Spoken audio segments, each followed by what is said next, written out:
وشنو الفندق اللي خاطرك تشتغل فيه؟ روتس كارلتون. ليش؟ واجد سو هاي يعني لكجري بعد. صراحة هيلتون، بس شفت الكوميونتي. روتس كارلتون ليش؟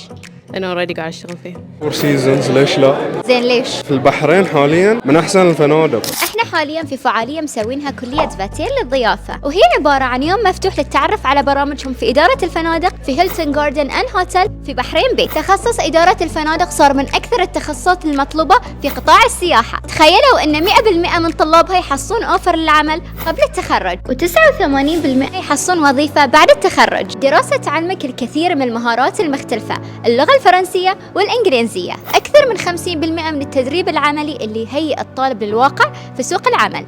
فاتيل من أرقى الكليات في العالم، أصلها من باريس واليوم توسعت لأكثر من 30 دولة، وشهادتها معتمدة في البحرين ومعروفة حول العالم. تسجيل مفتوح لتاريخ 8 سبتمبر 2024. قدم الآن من خلال موقع